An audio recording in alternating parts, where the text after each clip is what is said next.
everybody, and welcome back to A Royal Reader. My name is Cece, and today I'm going to be doing my March wrap-up.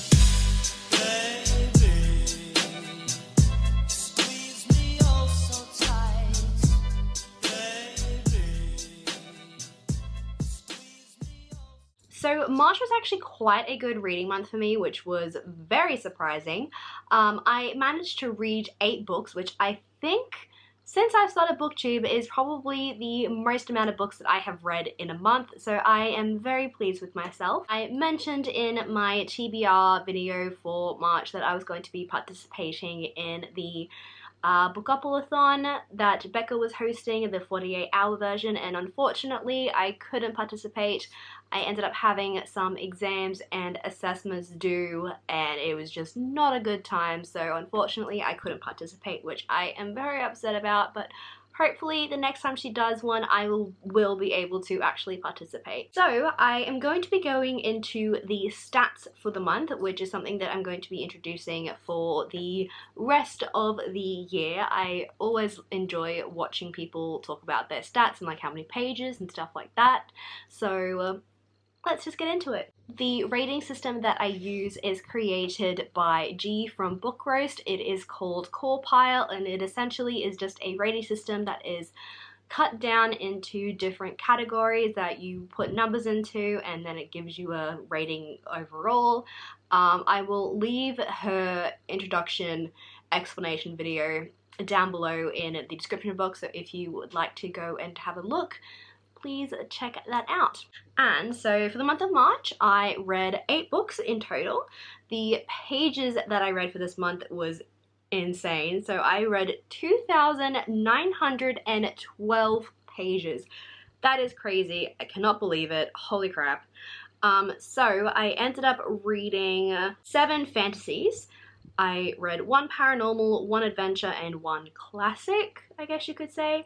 And a majority of them were adult, young adult, new adult, and middle grade, and they were all first-time reads except for 1 reread. So let's get into it. I have 5 3 stars, 2 4 stars, and 1 5 stars.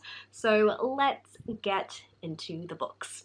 So the first one that I finished in March was in fact Kingdom of the Wicked by Kerri Maniscalco. This is a fantasy set in Sicily, Italy. It is some sort of historical period. It's never really said. And we follow our main character Amelia, who has discovered that her twin sister Victoria has been brutally murdered and her heart has been ripped out and is missing. Amelia and her sister are witches, so in order to help discover the truth behind Victoria's murders, Amelia decides that she's going to summon a demon to help find the murderer, and somehow accidentally ends up summoning a prince of hell. So she enlists the help of Wrath to help her discover who is doing all of these murders, and it is a wild ride. This was definitely not something that... It was something that I thought I was going to enjoy, but it just didn't hit the same way the Stalking Jack the Ripper series did for me. I just really struggled to try and get into it. It took me longer to read this than it should have, as it's only, I think, like barely 400 pages, I think. Yeah, it's like almost 400 pages. It should not have taken me over a week to read this, but it did. So I ended up giving this a 3 out of 5 stars. There was just bits and pieces of it that I really did not enjoy, and there was just something missing. I can't figure out what it is, but yeah, so there was this one. The next book that I read was a ebook, and it is Master of One by Jaida Jones and Danielle Bennet, I think is how you pronounce their names. They are actually a couple, and I did not realize that until I read the author pages at the back, and it's just so sweet. So yeah, so Master of One is a fantasy that follows our main character Rags, who is a thief. He gets captured by the Queen's Guards and is sort of then given this task to try and find these Fae relics that the Queen wants, that apparently if they are put together they will make this really cool weapon of sorts, I guess you could say. When he finds the first relic, it ends up actually being a person, a Fae prince who he did not realize would be alive, because in this world the Fae died like hundreds and hundreds of years ago, so the fact that he's found a living one is very, very weird. It then goes on to the rest of the journey where you have to find all sorts of magical beings, and it was a wild and crazy ride. This book is actually LGBTQ, as our main character Rags does end up falling for somebody. Don't want to say who, but yes, I really enjoyed this. It was very, very funny, and the magic system is really, really interesting. I found that the most exciting part of it, if I do say so myself. I gave this book a 4 out of 5 stars. I really enjoyed it, and it ended on a cliffhanger. I need to have the next one. I don't know when the next one's gonna happen, but I need it, and yeah. So the next book I finished was in fact my reread of A Court of Mist and Fury. Look at all of these tabs. I love it so much. Just look at them. Ugh, they're amazing. I love it. So this was my second time rereading this. I gave it a 5 out of 5 stars. I loved it. The mental health rep in this is just incredible. I really do appreciate how Sarah J Maas doesn't shy away from, you know, making her characters seem human and how they process their emotions and stuff like that. I really do enjoy it, and I forgot how intense this book gets in the last like 20 pages. I was shook. I had read this for the first time back in 2016, so it's been quite a while since I, like, you know, read it and been back in this world, and so much shit happened, okay? So much shit happened. So I am very, very excited to continue my reread and actually be reading A Court of Wings and Ruin for the first time.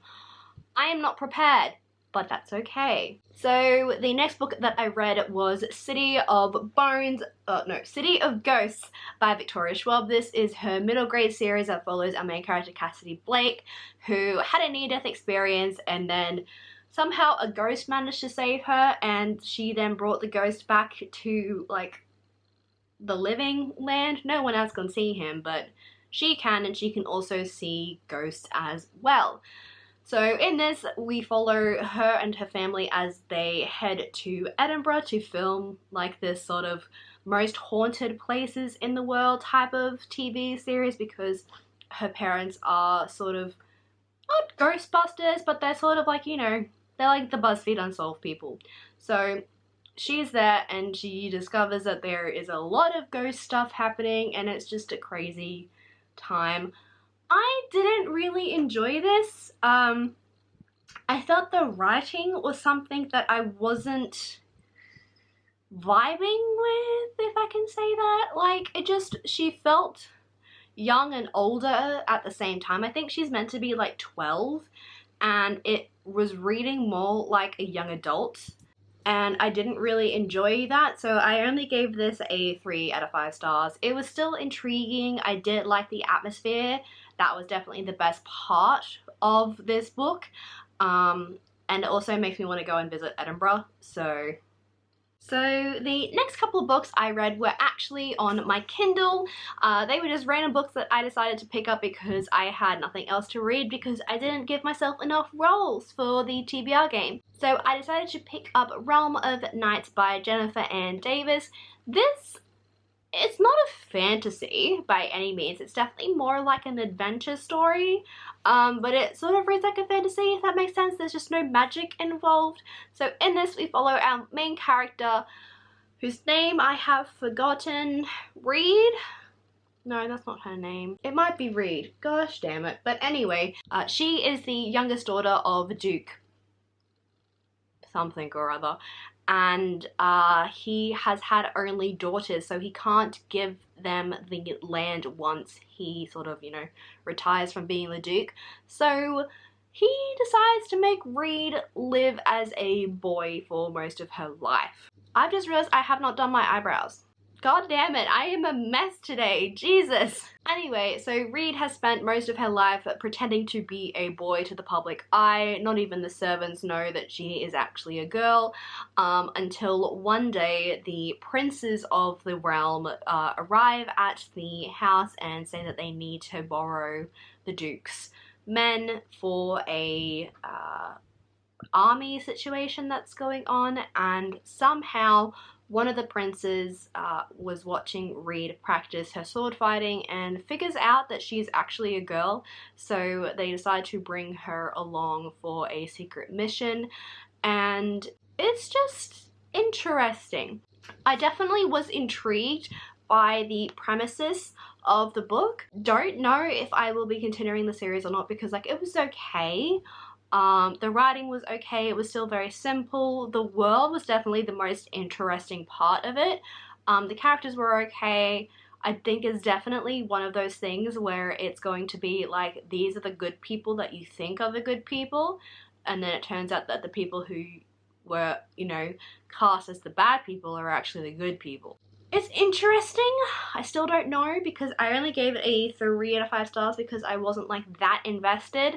It didn't take me too long to finish it either, which I did appreciate. So yeah, there was that one. The next book that I read was one that I was so invested in. I finished it within like maybe a day, if maybe 2 days, I can't even remember now, but it is called Tempting Hades by Emma Hamm. This is a sort of fantasy romance, I guess, but it is basically just a retelling of the Hades and Persephone myth. So it's set back in the ancient Greek times. We have, at the very beginning of the book, we follow the narrator, I guess you could say, Ambrosia? Something along those lines. He is going to talk to the Oracle Cassandra to find out the truth about Hades and Persephone, and so she decides to tell him. So it's sort of recounting how Hades and Persephone met and how their love bloomed, and how, you know, it's different from what everyone has been saying, how, like, you know, he stole Persephone and how he raped her and blah blah blah.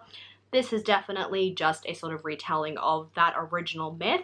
I really enjoyed it. I gave it a 4 out of 5 stars. It was so good. It was definitely how I would picture the myth happening if it happened, you know. So it was my first Emma Hamm book as well, and I have been interested in reading Emma Hamm since watching a Frolic Through Fictions fantasy romance books video that she did, and Emma Hamm was one of the authors that she was mentioning. So yes, I really enjoyed this. It's a very simple book. There isn't, you know, if you know the story of Hades and Persephone, you're not gonna get anything different, but I still really enjoyed it. The characters are exactly how I think they would be portrayed, so I really enjoyed it, and I am super excited to read the second book within this series that follows Medusa. So I cannot wait to see what Emma Hamm does with that one. We had to read A Midsummer's Night Dream by William Shakespeare. This was my first time reading this book, and I really enjoyed it. I gave it a 3 out of 5 stars. I read this along with the Globe production of it back in 2016, I think. We were given a link to watch it, and I read that. I read this along with watching that, and it just really made everything work really well, because I was able to understand what was happening even though the words weren't really helping, if that makes sense. I mean, if you read Shakespeare, you know that sometimes you're reading words and you're just like, what the hell does that mean? So watching it definitely helped. If you don't know this story, let me try and explain it. So we have 2 couples. So we have Hermia and Lysander, Demetrius and Helena. So Hermia and Lysander, yes, Hermia and Lysander are a couple. They love each other very much. They're like wanting to get married. And then we have Demetrius, who is in love with Hermia, but, you know, isn't obviously going to get married to her. And then we have Helena, who is in love with Demetrius, but obviously Demetrius doesn't reciprocate that relationship. So yeah, then we have the fairies, who play a really big role in just fucking everything up. Oberon is jealous about something that Titania is doing, and so he gets Puck to find this flower that if you pour on their eyes it will make them sleep, and then when they awake, the first person they see, they will be madly in love with them.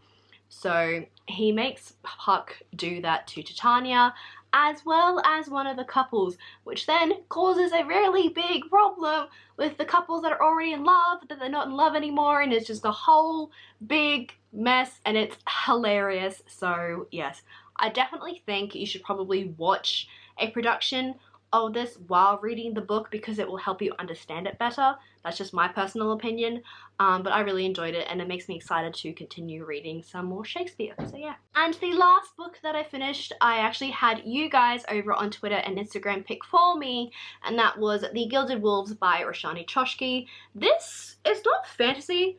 I wouldn't say it's fantasy. Well, maybe it is fantasy, I don't know. It's a heist novel. It follows a group of characters who are sort of hired by this guy to steal something. In this world there is this thing called forging, which is where you can like change something about an object and make it do something else, and like it's kind of like magical in a way. It's like alchemy in a way, I guess. I don't know. It's very difficult to try and explain. It's set in the 18th century France, and it's just, I'm doing a really bad job of explaining this. Okay, I'm just gonna read the back of it because I'm doing a very, very bad job at trying to explain this. So, it's 1889. The city is on the cusp of industry and power, and the Exposition Universelle has breathed new life into the streets and dredged up ancient secrets. Here, no one keeps tabs on the dark truths better than treasure hunter and wealthy hoteler Severin Montenegalieri. When the elite, ever-powerful Order of Babel coerces him into a mission, Severin is Severin is offered a treasure that he never imagined, his true inheritance. To hunt down the ancient artifact the Order seeks, Severin calls upon a band of unlikely experts. An engineer with a debt to pay, a historian banished from his home, a dancer with a sinister past, and a brother-in-arms, if not blood. Together they will join Severin as he explores the dark, glittering heart of Paris. What they find might change the course of history, but only if they can stay alive. So, I enjoyed it. I gave it a 3 out of 5 stars, probably more towards like a 3.75. There was just aspects of it that I found a little bit boring and a little bit confusing. That sort of dropped it down that last couple of star points. But I still really enjoyed it. The ending has me shook and I need the second book in the series right now. The ending... Why? Everything was fine. Everything was fine. And then you had to go and like destroy everything. Just why? Alright, so this is my stack. So this is the stack of books that I have read plus 3 ebooks. I am really impressed with the fact that I managed to read that much when I had a lot of, you know, assessments due and things like that. Yeah, I read 8 books. Pretty impressed with myself if I do say so. And yeah, I enjoyed most of them, so that's always a win. Let me know what you guys read down in the comments below, and do give this video a thumbs up if you enjoyed. Let me know what your favorite book was of the month. I definitely think it's obvious which book was my favorite. It's the only 5-star read that I have, so you know. If you enjoyed, do give this video a thumbs up, and if you'd like to see more of me, then be sure to click that subscribe button just down below. I would love for you to join, as well as check out my Twitter and Instagram. Links are always down in the description box, so be sure to give those a click and then give me a follow. And yeah, I hope you enjoyed the video, and I will see you guys in another one later on.